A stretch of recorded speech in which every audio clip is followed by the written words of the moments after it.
दुल्हन के माता पिता कहाँ हैं?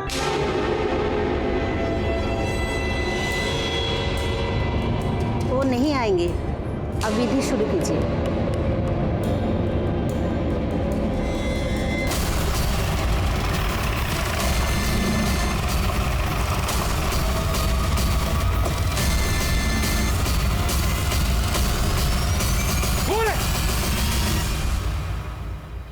कमीना कहीं का हमारी बेटी को जबरदस्ती उठाकर शादी कर रहा है।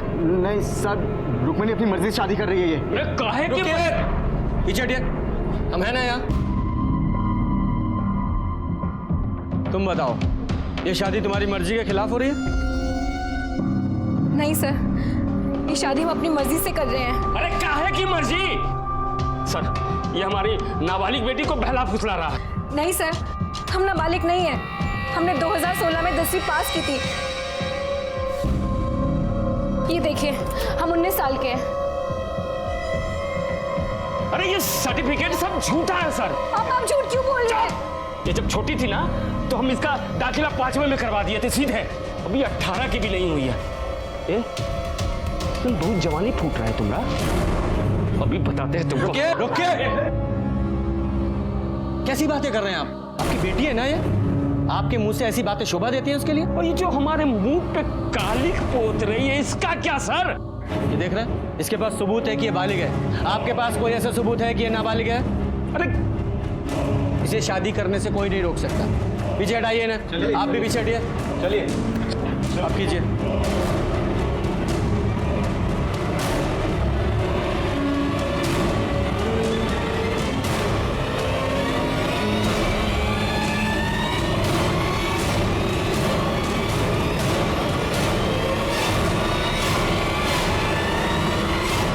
आप दोनों का विवाह संपन्न हुआ।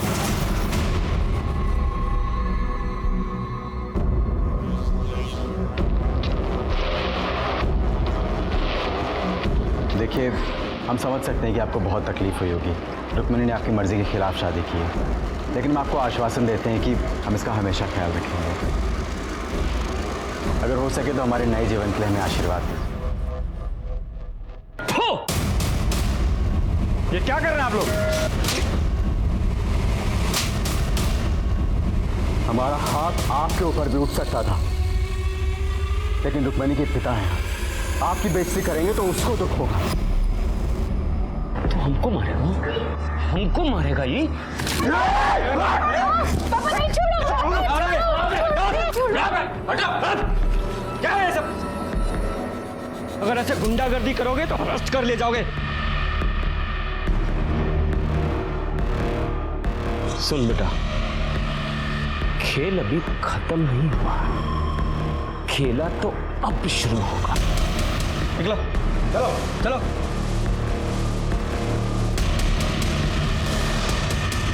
चलिए।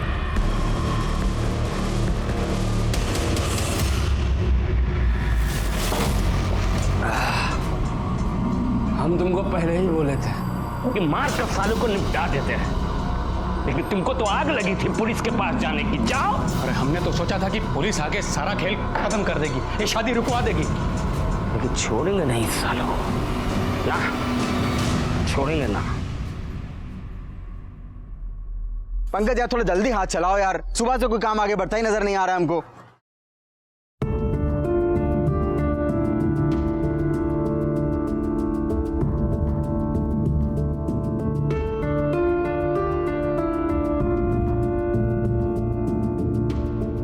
अरे देखो, मनोज भैया का मिसेस आए हैं। ए, चलो फटाफट खाना खा के काम पे लगो।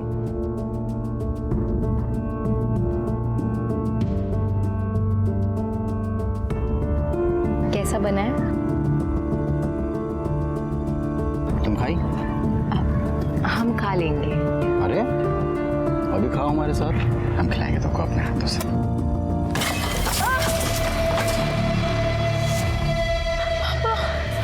साला तुम्हारा तो ऐसी हालत करेंगे ना कि जिंदगी भर हलक से निवाला नीचे नहीं उतरेगा। हमारी बेटी को फंसाया। पापा नहीं, पापा नहीं। मेरे भाई को मारने की हिम्मत कैसी तुम लोगों की? छोड़ेंगे नहीं। अरे देख लेंगे तुमको हम भी। जाओ। याद रखना, मनोज चल, निकलो। मनोज,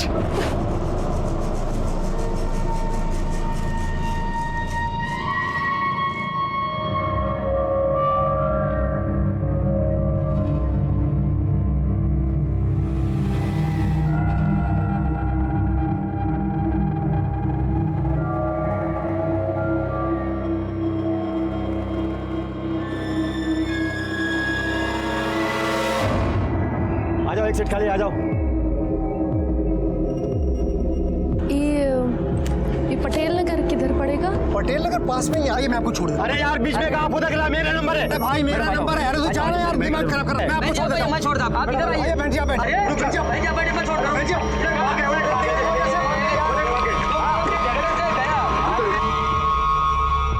अरे अरे आग लग गई, आग लग गई, आग लग गई।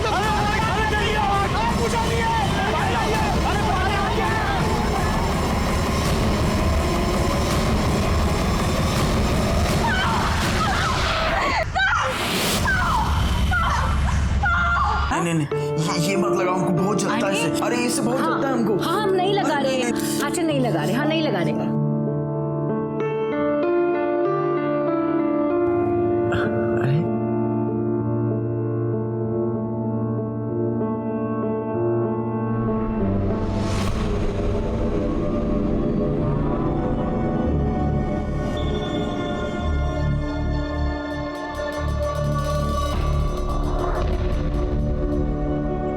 चाची, ये किधर पड़ेगा?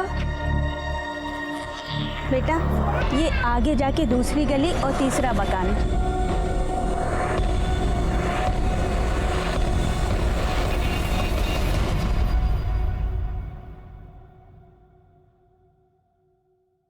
चलिए उठिए, काढ़ा पी लीजिए, आपका बदन दर्द ठीक हो जाएगा।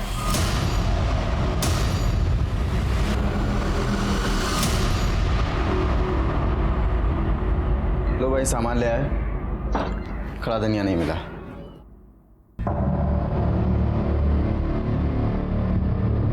क्या हुआ? हम जब से बाहर से आए हैं तब से देख रहे बहू अंदर बैठी रो रही है। अरे हम तो पूछ पूछ के थक गए, कुछ बताती नहीं। तुम ही जाकर देखो क्या हुआ है। पकड़ो, हम देखते हैं।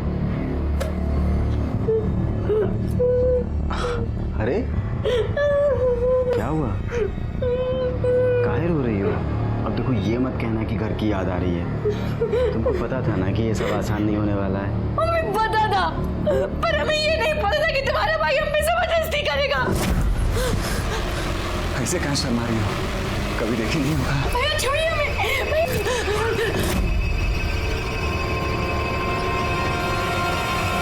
पागल हो रही है क्या? हमारा भाई हमारे लिए भगवान से भी बढ़कर है। उसके ऊपर इल्जाम लगा रही है तू। हम इल्जाम नहीं लगा रहे, हम सच बोल रहे हैं। झूठ बोल रही है। हम तो बीमार हैं, बाहर सो रहे थे। अच्छा, हम झूठ बोल रहे हैं? जब गंदा काम करने में शर्म नहीं आई तब मारने में काहे आ रही है?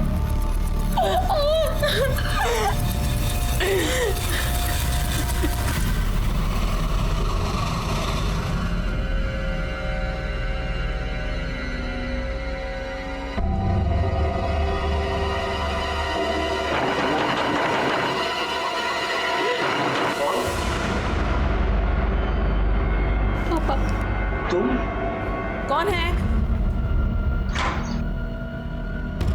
क्या लेने आई हो अब यहाँ? पापा, हमें अंदर आने दीजिए। पापा देखिए, उसे अंदर आने दीजिए। हम आपके हाथ जोड़ते हैं। अब और कितना तमाशा करेंगे आप? बेटी है हमारी, हमने कहा ना, उसे अंदर आने दीजिए।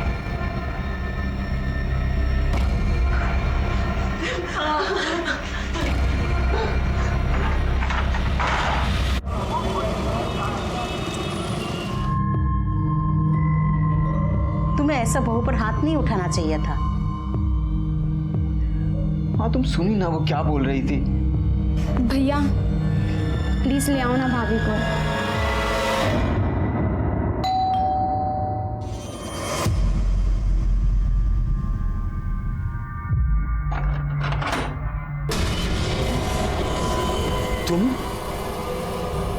तुम यहाँ क्या कर रहे हो? चले जाओ यहाँ से, नहीं तो यही जिंदा जमीन में गाड़ देंगे। निकलो निकलो यहाँ से। अरे ये क्या कर रहे हैं? भगवान के लिए बस कीजिए, ये दामाद जी है हमारे। जो हुआ सो भूल जाइए, हमारी बेटी की जिंदगी बर्बाद मत कीजिए। हम रुक्मणी को लेने आए। रुक्मणी को लेने दोबारा ये गल जा। देखिए एक बार मेरी बात मान लीजिए, रुक्मणी के लिए, मेरे लिए।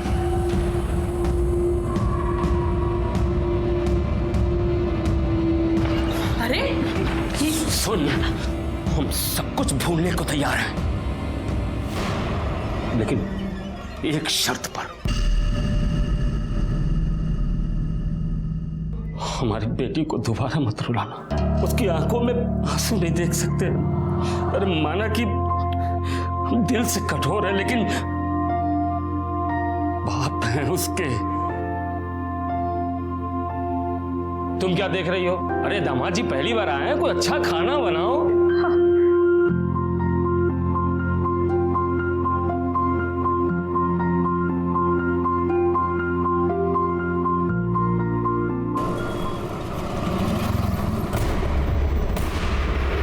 अरे आग लग गई, आग लग गई, आग लग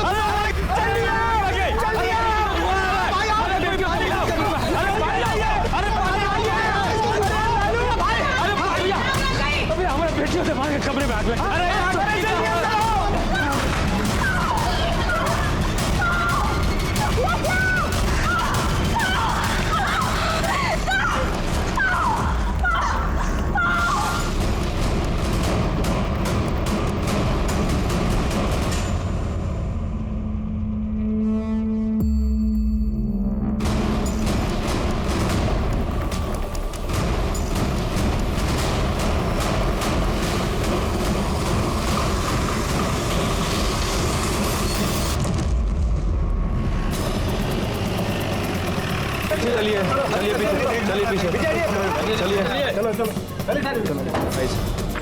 सर 2 लोगों की बॉडी थी, मनोज और रुक्मणी।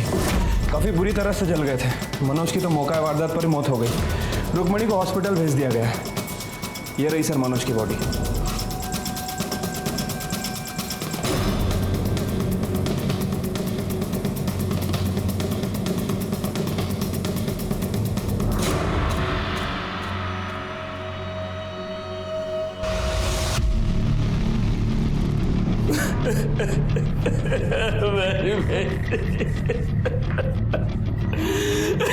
मार डाला अपने जवाई को, ले लिया बदला? नहीं सर, हमने कुछ नहीं किया। हमने तो उन्हें माफ भी कर दिया था। वो दोनों यहाँ क्या कर रहे थे? रुक्मिणी 1 दिन पहले यहाँ आई थी, तो शायद मनोज ने उसे थप्पड़ मार दिया था, तो वो चिढ़कर हमारे घर आ गई। और मनोज ने उसे थप्पड़ क्यों मारा था? हमें क्या पता था। रुक्मिणी की माँ ने भी उससे पूछा, लेकिन उसने कुछ नहीं बताया। हाँ, फिर कल शाम मनोज हमारे घर आया। मुझे गुस्सा तो बहुत आया, लेकिन मैंने सोचा कि चलो जाने दो, बात बढ़ाने से क्या फायदा, एक ही तो बेटी है। और यहाँ तक कि कल रात में हम लोगों ने साथ में खाना भी खाया था। हम सब बहुत खुश थे साहब। ये देखिए, कल रात में हम लोगों ने तस्वीर भी ली थी, लेकिन हमें क्या पता था कि ये सब।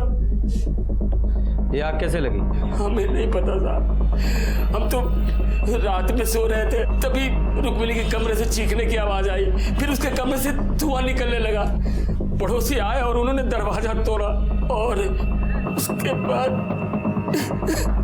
सच बोल रहा हो? सच बोल रहा हूँ। और दिखाई नहीं दे रहा, क्योंकि मनोज से तो तुम बहुत नफरत करते थे। लग नहीं रहा सच बोल रहे हो। सच बताओ क्या हुआ था, वरना जेल में डाल के सड़ा दूंगा। नहीं साहब, जब रात में हमारी नींद खुली तो रुक्मिणी के कमरे से लड़ने झगड़ने की आवाज आ रही थी। हमने सोचा कि चलो पति पत्नी का झगड़ा होगा, कल तक खत्म हो जाएगा।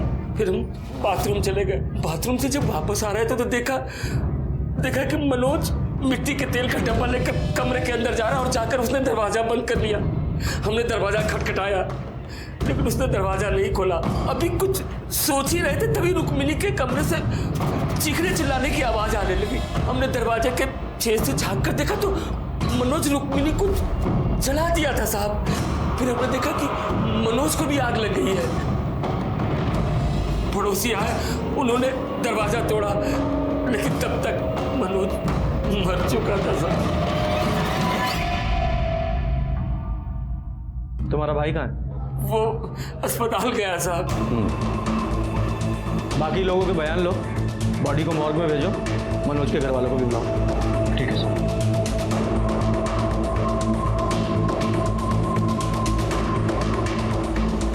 साहब एक मिनट बात करनी है आपसे। बोलिए। हमारा नाम सूरज है। हाँ। और ये हमारा बेटा गोपाल। हम बसेसर के बगल वाले घर में ही रहते हैं। इधर? हाँ। हमारा बेटा गोपाल आपको कुछ बताना चाहता है। हाँ बेटा बताओ। सर, हमारी खिड़की से रुक्मणी दीदी का रूम दिखता है। कल रात देर तक हम जाग रहे थे, हमारी टेस्ट थी इसलिए हम पढ़ रहे थे, तो हमने सुना तो रुक्मणी दीदी किसी के साथ झगड़ रही थी। हमने देखा भी तो वो कोई आदमी था, उसने डब्बे से उनके ऊपर मिट्टी का तेल डाल दिया और गुस्से में उनको जला दिया, पर उन पे भी आग लग गई। वो तो बाहर भाग रहे थे, पापा को जगाया था। साहब हम तुरंत दौड़ के बाहर आए थे और तब तक तो बेटा हाथ इधर लाओ। इतने बुरी तरीके से किसने मारा था? वो मास्टर जी ने। इतने बुरी तरीके से? अगर तुम चाहो तो उनके खिलाफ कंप्लेन कर सकते हो, मैं कार्रवाई करूंगा। साहब शिकायत की कोनो जरूरत नहीं है। अब ये बच्चा है, गलती हो गई इससे, होमवर्क नहीं किया तो मार तो पड़ेगी। होमवर्क किया करो। हाँ? तो सर इन लोगों के हिसाब से पति और पत्नी के बीच में झगड़ा हुआ। पति ने गुस्से में आकर पत्नी को जलाने की कोशिश की और खुद उस आग में जलकर मर गया, और अब पत्नी जिंदगी और मौत के बीच जंग लड़ रही है। अब इन लोगों ने जो रामायण सुनाई है उसके हिसाब से तो ऐसा ही लग रहा है। अब ये रुक्मणी ही कंफर्म कर सकती है कि इस कहानी का असली रावण कौन है।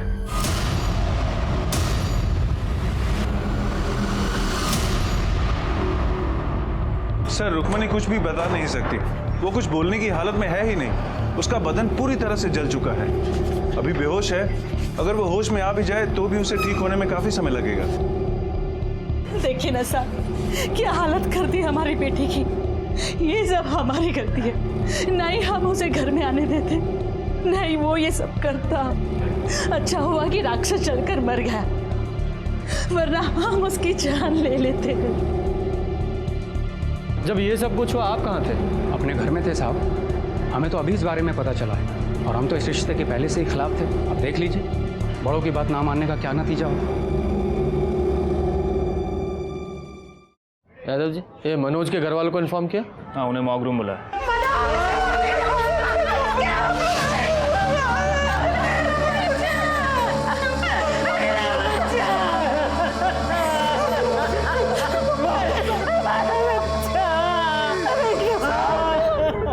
उस प्रोफेसर ने हमारे भाई को मारा साहब, छोड़िएगा मत साहब उसको। आप शांत हो जाइए। देखिए बॉडी में तो और कुछ बचा नहीं है, लेकिन हमें बॉडी में एक कड़ा मिला है। आप पहचानते हैं इसे? साहब ये कड़ा मनोज का साहब, उसके पिछले जन्मदिन पे हम उसको गिफ्ट में दिए थे साहब। साहब ये सब कुछ उस रुक्मिणी के बाप ने किया साहब। उसने हमारे भाई मनोज को मार डाला साहब। मंदिर में देखा था ना आपने, कितना गुस्सा भरा था उसके अंदर। और उसके बाद मनोज जिस कंस्ट्रक्शन साइट पे काम करता था वहां अपने गुंडों के साथ पहुंच गया था। वो तो ठीक टाइम पर मैं और कुछ लेबर आए तो बीच बचाव किया, नहीं तो हमारे भाई को उसी दिन मार डालता वो साहब। जब इतना गुस्सा भरा था तो अचानक मान कैसे गया वो? जब इस बसेसर ने मनोज के साथ कंस्ट्रक्शन साइट पे मारपीट की थी तो आप लोगों ने पुलिस कंप्लेन क्यों नहीं की? हमने उससे कहा था बात ना बढ़ाए, रिश्तेदारी वाली बात थी। अब बेटी भाग जाएगी तो गुस्सा तो आएगा ना। इतना गुस्सा कि हमारे बेटे की जान ही ले ली। ये रुक्मणी के घर वालों ने हमें बताया कि मनोज ने रुक्मणी के साथ कुछ मारपीट की थी और इसलिए वो अपने मायके आ गई थी। ये बता सकते हैं पति पत्नी में किस बात को लेकर झगड़ा हुआ था? साहब पति पत्नी तो लड़ते रहते हैं, कौन सी बड़ी बात है। और मनोज थोड़ा गुस्से वाला था और रुक्मणी बहुत जल्दी चिढ़ जाती थी। बात क्या हुई थी साहब हमें कुछ नहीं पता। हमें बिन बताए उसने गुस्से में अपने मैके जाके बैठ गई साहब। हमने मनोज से कहा था उसे मना ले आए साहब, हमें क्या पता था। हम खुद ही मेरे बेटे को मौत के मुंह में भेज गए। क्या फिर से नौकरी छोड़ दी? तुम्हारे पैर में चक्री लगी है क्या? किसी नौकरी पे टिकते ही नहीं हो। तुम उसकी छोड़ो, वो मैं देख लूँगा। हाँ, बाद में बात करता हूँ। मेरे छोटे भाई को ना पहले मेरी शादी करनी है, फिर नौकरी करनी है। सही तो कह रहा है सर। अच्छा, तुम भी उसी का साथ दोगे? अपडेट बताओ। सर ये मनोज की पीएम रिपोर्ट है सर। बॉडी 80% जली हुई थी सर, और बॉडी पे कहीं भी कोई एक्सटर्नल इंजरीज और ट्रॉमा के निशान नहीं है। यादव जी, ये मनोज के घर वालों का कहना है कि मनोज काफ़ी गुस्से वाला था जी, और ये रुक्मणी, ये भी काफ़ी शॉर्ट टेम्पर्ड थी। तो हो सकता है उस रात रुक्मणी और मनोज का झगड़ा हुआ हो और गुस्से में मनोज ने रुक्मणी को जला दिया और गलती से उसी आग में खुद जलकर मर गया। तो इस हिसाब से रुक्मणी विक्टिम और ये मनोज कल्प्रिट। पुरानी कहावत है, जो दूसरों के साथ बुरा करता है वो खुद मुसीबत में पड़ जाता है, और इस केस में भी हमें कुछ ऐसा ही लगा था। सर्कमस्टेंशियल एविडेंस और गवाहों के बयानों के बाद हमें यकीन हो गया था कि असली गुनहगार मनोज त्यागी ही था। उसने ही अपनी पत्नी रुक्मणी को जलाकर मारने की कोशिश की थी, जिसमें वो खुद जल गया था। डॉक्टर्स ने हमें बताया कि रुक्मणी की हालत को ठीक होने में कम से कम 2 महीने लगेंगे, उसके बाद ही हम उसका बयान ले पाएंगे। अपनी जांच पूरी करते हुए हमने रुक्मणी का डीएनए उसके पिता बसेसर से और मनोज का डीएनए उसकी माँ कविता से मिलाया, जो मैच हो गया। लेकिन तभी इस केस में हमारे सामने कुछ ऐसा आया जिसने हमारे होश उड़ा दिए।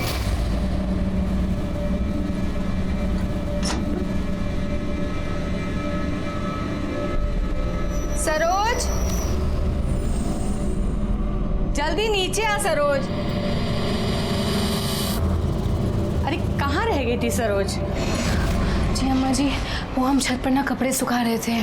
अच्छा सुन, बाहर बिरजू आया है, उसका हिसाब देख ले जरा, ठीक है? अच्छा सुन, 1 मिनट रुक।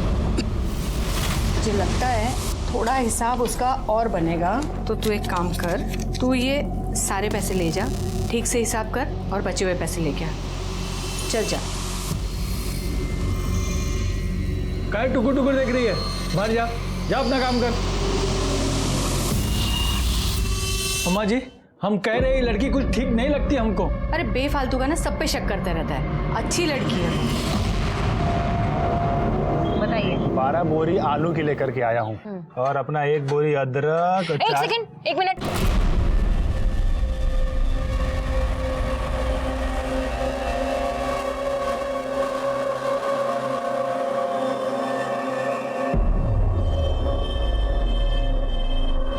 क्या ये काहे ऐसे बत्तीसी दिखा रहे हो हमें? हाँ, ये लो, काम करो, काम पे ध्यान दो।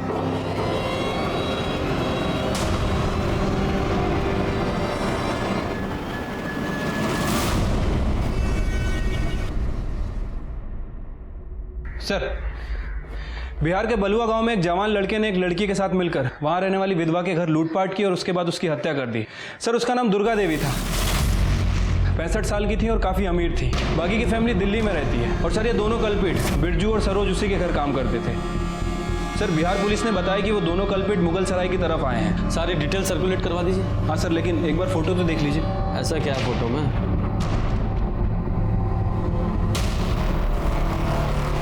ये तो रुक्मणी जैसी लग रही है, लेकिन वो तो हॉस्पिटल में है। ये बिहार में कैसे हो सकती है? यादव जी, ये रुक्मणी की फाइल निकालो।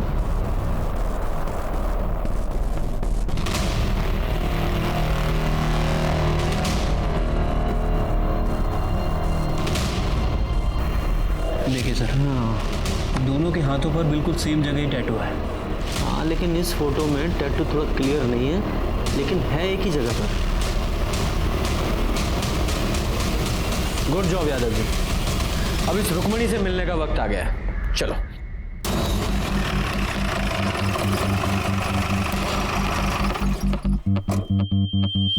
सर, आप ये सही नहीं कर रहे हैं। देखिए, हमें पता है हम क्या कर रहे हैं। इतनी मुश्किल से तो ये ठीक हो रही है।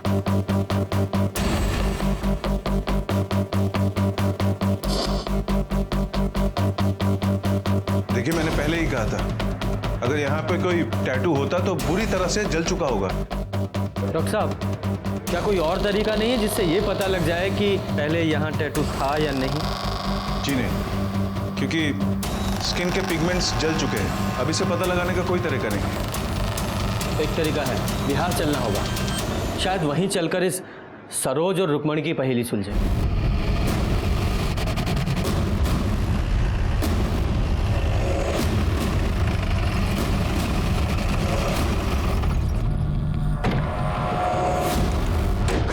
यही घर है सर। और ये पुलिस वाले यूपी से आए हैं साहब। तुमने जो बयान हमको दिया था, तुम्हारे मुंह से सुनना चाहते हैं। वो क्या है कि तुम्हारे अम्मा जी के कातिलों का पता लगाना है ना। छोड़ना मत साहब उनको। हमारी अम्मा जी बहुत अच्छी थी साहब, बहुत अच्छी थी हमारी अम्मा। ये सरोज यहाँ कब से काम करती थी? साहब कुछ 35-40 दिन हुए होंगे साहब। बहुत पढ़ी लिखी थी साहब और एकदम सीधी सादी लगती थी। अम्मा जी का तो बहुत ही ख्याल रखती थी और अम्मा जी भी उस पर बहुत भरोसा करते थे साहब। और ये बिरजू? अम्मा जी का जमीन का बटाई होता है ना, तो बिरजू ही देखता था, यहाँ आता जाता रहता था साहब। वो हिसाब किताब भी सरोज ही देखती थी। जी सर, यहाँ पे काम करने वाले लोगों का कहना है कि सरोज और बिरजू बहुत घुल मिल गए थे। हाँ साहब, हम देखे थे बिरजू और सरोज में बहुत नजदीकियाँ हो गई थी। अगर तुम्हें हमारी जरूरत है तो सीधे सीधे कह क्यों नहीं देते? साहब वो जो सरोज थी ना, वो हमेशा डरी डरी रहती थी। डरी डरी मतलब? डरने की वजह तो पता नहीं, लेकिन हमेशा उसके दिमाग में कुछ ना कुछ तो चलता रहता था साहब। ये सरोज कहाँ की रहने वाली थी? पता नहीं साहब। पता नहीं? तो फिर मिली कहाँ? हम वो अप्रैल में पटना गए थे, आके देखा तो यहाँ काम कर रही थी। आपने सरोज के बारे में बाकी गांव वालों से बात की? जी सर, लेकिन किसी को भी नहीं पता है कि वो कहाँ से आई थी और यहाँ तक कैसे पहुँची। साहब हम एक चीज हमेशा देखते रहे कि जब भी अम्मा जी लाकर खोलती थी ना, तो उसकी आँख खुल जाती थी। सच में हम कह रहे साहब कि सब कुछ उसका ही किया धरा है। बिरजू को भी उसी ने फंसाया साहब। साहब वहाँ अम्मा जी का लाश लाकर के पास पड़ा था और उस वक्त लाकर खुला था साहब। सर फ्लावर वॉश को वेपन की तरह यूज किया गया था, जिसे हमने फॉरेंसिक में जमा करा दिया है। ये सरोज के पास कोई मोबाइल था? नहीं साहब, नहीं था। ये अम्मा और बिरजू के पास तो होगा? हाँ, उनके पास था साहब। सर बिरजू अपना मोबाइल एक मजदूर को देके गया था, जिसमें मोबाइल डेटा इरेज था और कोई सिम भी नहीं था। सर हमने अम्मा जी और बिरजू की मोबाइल की CDR रिपोर्ट और मोबाइल लोकेशन दोनों मंगवाई, जल्दी ही मिल जाएगी। गुड। सर बिरजू के मोबाइल लोकेशन और मोबाइल डिटेल्स में कुछ भी सस्पिशियस नहीं है, लेकिन सर ये अम्मा जी नटवा गांव में भीमा के कांटेक्ट में थी। ये भीमा कौन है? हिस्ट्री शीटर है सर। ह्यूमन ट्रैफिकिंग के केस में कई बार पकड़ा गया, पर हमेशा बेल पे छूट जाता है। लेकिन सर मेरी समझ में ये नहीं आ रहा है कि दुर्गा देवी उससे बात क्यों करती थी। वो भी पता चल जाएगा।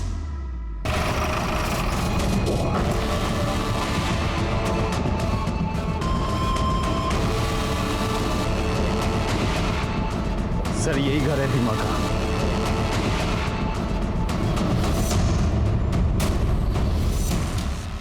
यहाँ तो ताला लगा है। कैसे पता लगाएं सर, कहाँ गया होगा?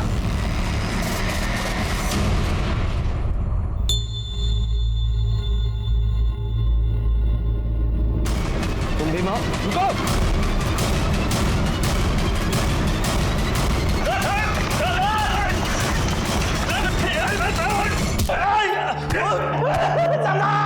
आपको कुछ नहीं पता, आपको कुछ नहीं पता साहब, छोड़ दीजिए।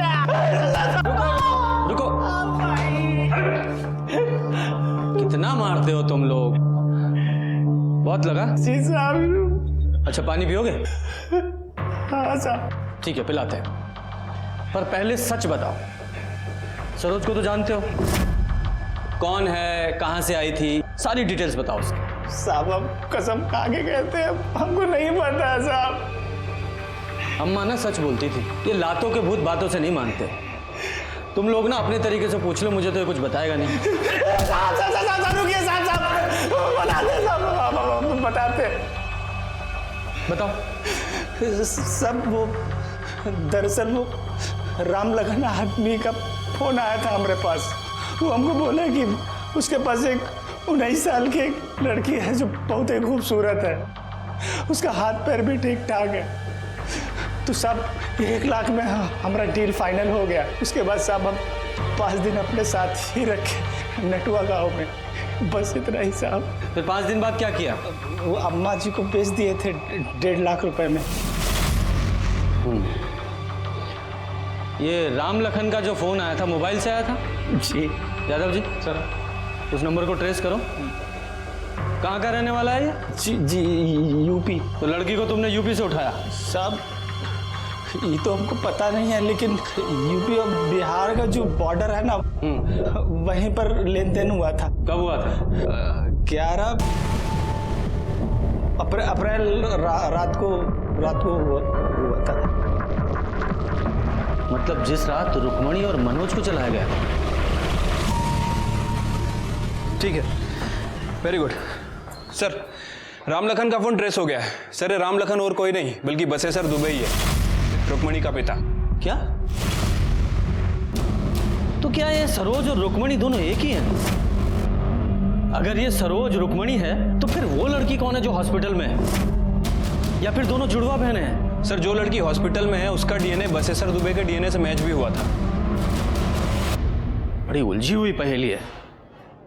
सबसे पहले ना ये मुगल सराय जाकर इस बसेसर से बात करनी पड़ेगी। यादव जी इस बसेसर की पूरी जन्म कुंडली निकालो। जी। और सिन्हा साहब सर, जितने भी टोल नाका हैं सबकी सीसीटीवी फुटेज निकालो। इस सरोज का मिलना बहुत जरूरी है। और वो बिरजू, उसके मोबाइल में उसका सिम नहीं था, हो सकता है उसने दूसरे मोबाइल में सिम डालकर एक्टिवेट किया हो। पता करने की कोशिश करो। इन दोनों का मिलना बहुत जरूरी है। जी सर।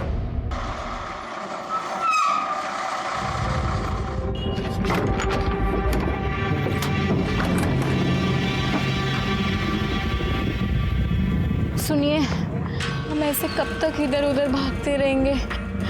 हम जाने ये सब कब खत्म होगा। देखो तुम ज़्यादा परेशान मत हो, बस थोड़ी देर का तो बात है।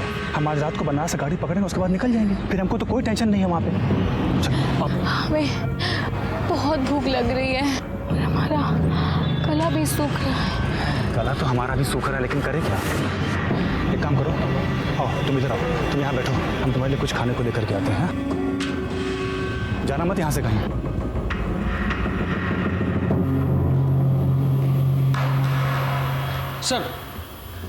सर बसेसर के बारे में एक इन्फॉर्मेशन मिली है।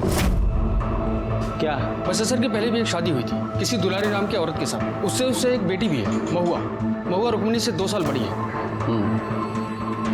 ये महुआ की कोई फोटो मिली? नहीं सर। ये दुलारी और महुआ कहाँ है अभी? सर दुलारी अभी भी अपने गांव अजवारी में है और बसेसर भी वहीं का रहने वाला है। जब हमने दुलारी से महुआ के बारे में पूछा तो उसने कहा कि वो अपने किसी रिश्तेदार के यहाँ कानपुर गई है, वहीं कहीं मेट का काम करने। लेकिन जब हमने कानपुर में पता किया सर तो पता चला कि महुआ कानपुर पहुंची ही नहीं।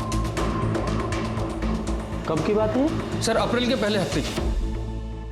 मतलब 11 अप्रैल से पहले भी बहुत सी चीजें हुई थी। आप काहे नहीं खा रहे? अरे तुम खाओ, हम उधर ही कुछ खा लिए थे, पेट भरा है हमारा। बस कितने बजे का है? शाम को 8 बजे का है। तुम खा के थोड़ा सा रेस्ट कर लो, हम तुमको जगा देंगे। कैसा गंदा मजाक कर रहे हैं आप साहब? एक तो हमारी बिटिया अस्पताल में पड़ी है वैसी हालत में, और आप कह रहे हैं हमें अपनी बेटी को बेच दिए बिहार में। पूत को तो कपूत बनते सुना है, लेकिन बाप को पशु बनते पहली बार देखा है। एक बात बताओ, अगर तुमने अपनी बेटी को नहीं बेचा तो वो नटवा के हिमा से फोन पर क्या बात करते थे? झूठ मत बोलना, तुम्हारे सारे कॉल रिकॉर्ड्स हैं हमारे पास। मना क्यों करेंगे? उससे हमारी बात होती थी, हमारे बचपन का दोस्त है, तो कभी कभार फोन पे बात हो जाया करती है। लेकिन इसका मतलब ये थोड़ी है कि उसे हम लड़की बेचे, मतलब अपनी बेटी को। तो फिर ये भीमा ऐसा क्यों बोल रहा था? कहा है कि उसका दिमाग खराब हो गया, साथ में आप लोगों का। क्या बकवास कर रहा तू? अरे आप ही लोग ना वो टेस्ट करवाए थे और बोले कि जो बेड में लड़की है वो हमारी बेटी है। हमारी एक ही बेटी है, और सरोज कौन है हम नहीं जानते हैं। तुम्हारी एक और बेटी है ना, महुआ, वो कहाँ है? हम नहीं जानते उसे।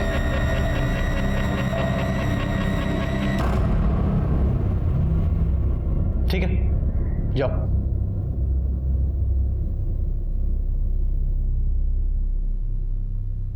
यादव जी सर, ये बहुत कुछ उलझा हुआ सा है और इसे सुलझाने के लिए इसकी तह तक जाना पड़ेगा। एक काम करो, सबके फोन सर्विलेंस पे डालो, इस मनोज की फैमिली के भी। ठीक है सर। वैसे सर अब क्या करें, हमने सिन्हा से भी बात की है, उसे भी अभी तक कुछ पता नहीं चला है। महुआ, सरोज, रुक्मणी सब बहुत उलझा हुआ है। अगर ये माने कि ये सरोज ही रुक्मणी है तो फिर ये हॉस्पिटल में जो लड़की है वो कौन है? महुआ? सर, रुक्मणी की तबीयत पहले से बेटर है, बीच बीच में होश भी आ रहा है उसे, मगर उसके वोकल कॉर्ड्स बुरी तरह से झुलस चुके हैं। अगर उसने बोलने की कोशिश की तो काफी नुकसान हो सकता है। मतलब उससे बात ही नहीं कर सकते? जी नहीं। इस लड़की का डीएनए इसकी माँ फुलवा से मैच कराई है। जी। हो सकता है इसी से कहानी में कोई नया मोड़ आए। आज हमारा बेटा 24 का हो जाता, शादी के बाद उसका पहला जन्मदिन। माँ, अब रो मत, अभी तो हमारी हिम्मत हो।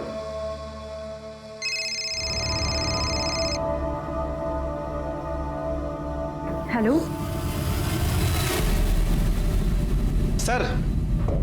सर, अभी भी मनोज की बहन नीला को किसी ने फोन किया सर। ये सुनिए सर।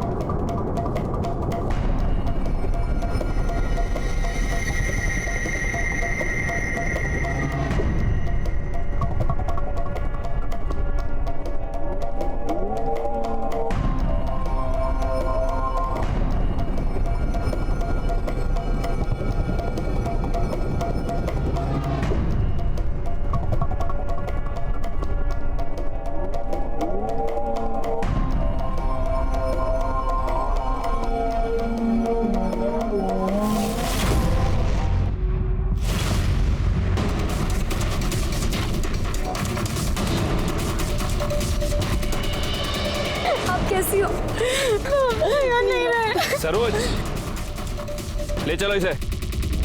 सरोज या रुक्मणी बुलाऊं तुम्हें? कौन हो तुम? सरोज या रुक्मणी या रुक्मणी की कोई जुड़वा बहन? नहीं साहब, हम रुक्मणी ही हैं। सबने बहुत कोशिश की कि हम भूल जाए कि हम रुक्मणी नहीं हैं, लेकिन साहब हम रुक्मणी ही हैं। उस रात तुम्हारी मनोज से लड़ाई किस बात पर हुई थी? नहीं साहब, हम दोनों की तो कोई लड़ाई नहीं हुई थी। हम दोनों के बीच तो सब कुछ ठीक था। हम दोनों ने खाना खाया, उसके बाद हम सोने चले गए। फिर अचानक से आधी रात में किसी ने हमें कुछ सुंघाया और हम बेहोश हो गए। हमने भागने की कोशिश की, लेकिन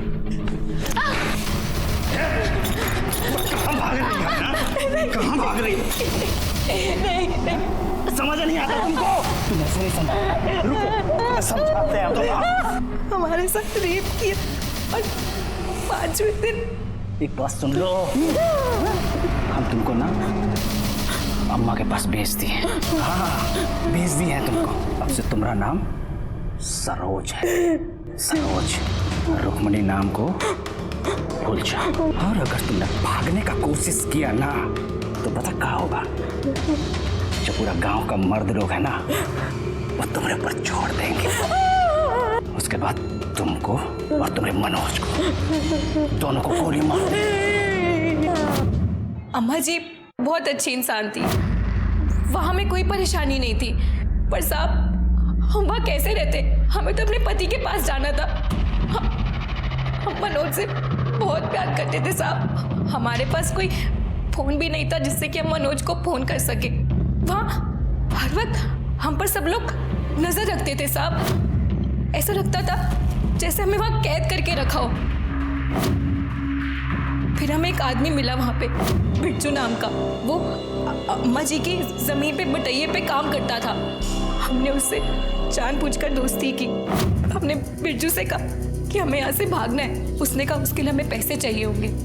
हम दोनों ने मिलकर एक योजना बनाई कि तिजोरी से सारे पैसे निकालकर हम भाग जाएंगे।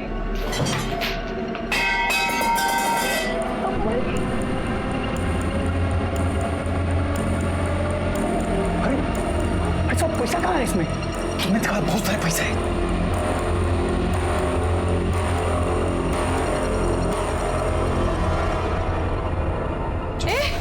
बिरजू, क्या कर रहे हो यहाँ पे? सरोज? नहीं अम्मा जी। चुप!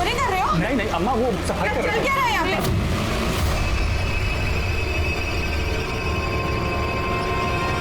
हाँ, मुगल सराय आना चाहती थी मनोज के पास। हाँ साहब, और हमें पता चला मनोज। फिर साहब हम इधर उधर भागते रहे। हरिदासपुर बस स्टैंड पर बिरजू ने हमारे खाने में नशे की गोली मिला दी और हम बेहोश हो गए। बिरजू वो बैग लेकर भाग गया जिसमें सारे पैसे थे।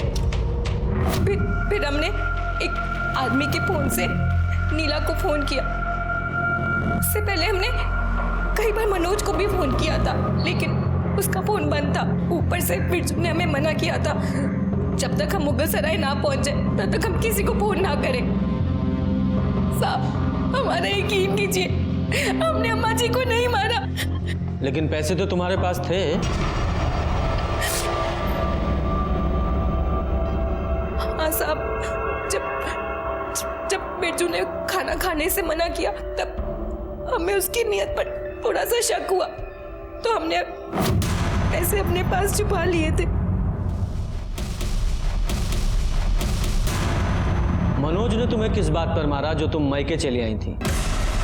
उसके भाई राजेश ने हमारे साथ बलात्कार करने की कोशिश की।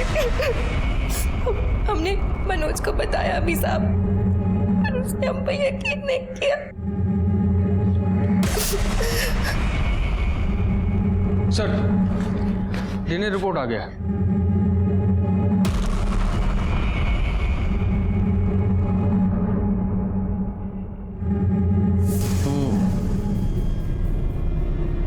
मुझे तो उसी दिन उस बसेसर के पड़ोसी सूरज पर शक हुआ था।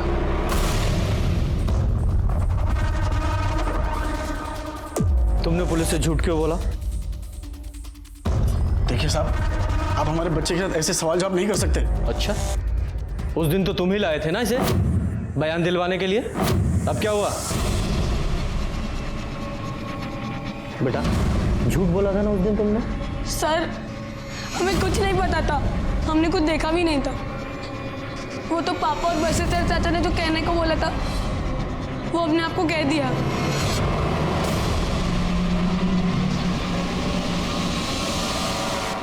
हमने तो मना भी किया था, इन्होंने हमें छड़ी से मारा था।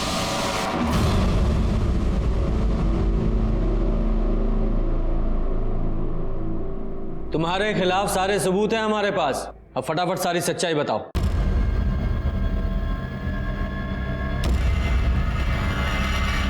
रुक्मिणी ने मनोज से शादी करके हमारा बहुत खून जलाया था। हम उससे बहुत गुस्सा थे। हमने सोचा था कि उसे भीमा के हाथों बेच देंगे, लेकिन जब सोच ही रहे थे तो वो अपने ससुराल से लड़ झगड़ कर खुद ब खुद हमारे घर आ गई। और उसके पीछे पीछे मनोज भी आ गया। हमने बेहोशी की दवा सुंघाकर उसे बेहोश कर दिया। फिर हमारे भाई ने उसे घर के बाहर ले जाकर बेच दिया। फिर हमने मनोज को वहीं जला दिया और ऐसा नाटक किया कि ये सब मनोज का किया था। मतलब महुआ को रुक्मणी की जगह रखकर जला दिया। क्या करते? दुलारी ने उसे कानपुर भेजा था और वो हमारे पास आ गई। 4 साल की थी जब उसे छोड़कर आए थे, लेकिन उसको तो हमारे घर पर ही रहना था। इतनी सुंदर भी नहीं थी कि कहीं शादी कर देते या बेच देते। उसे अपने भाई के घर रखा। जिस रात हमने रुक्मिणी को बेचा तो हमने सोचा क्यों नहीं महुआ को रुक्मिणी बनाकर इससे भी पीछा छुड़ा लिया जाए। इसलिए उसे बेहोश कर मनोज के साथ जला दिया, लेकिन वो बच गई। शर्म आती है तुम्हारे जैसे इंसान को पिता कहते हुए। अपने स्वार्थ और अहंकार के लिए अपनी 2 बेटियों की जिंदगी बर्बाद कर दी। रुक्मणी ने अपने परिवार से लड़कर मनोज से शादी की थी और मनोज के भाई राजेश ने रुक्मणी को मोलेस्ट करने की कोशिश की थी। राजेश से जब हमने इसके बारे में पूछा तो उसने पहले तो इनकार किया, लेकिन कड़ाई से पूछताछ करने पर उसने स्वीकार किया कि हाँ, उसने रुक्मणी को मोलेस्ट किया था। कुछ दिनों बाद सिन्हा ने बिहार में बिरजू को पकड़ लिया और बिरजू ने कबूल किया कि उसने ही दुर्गा देवी का खून किया था। क्या मनोज को दस्तक नहीं मिली थी कि जो बसेसर रुक्मणी और उसके खून का प्यासा था वो अचानक ही बदल कैसे गया? अगर मनोज ने इस दस्तक को पहचान लिया होता तो ये सब कुछ नहीं होता। इसी के साथ मैं सीनियर इंस्पेक्टर रंजीत ठाकुर आपसे विदा लेता हूं। फिर मिलेंगे। सतर्क रहिए और देखते रहिए क्राइम पेट्रोल दस्तक, क्योंकि मकसद बताना नहीं, बचाना है। जय हिंद।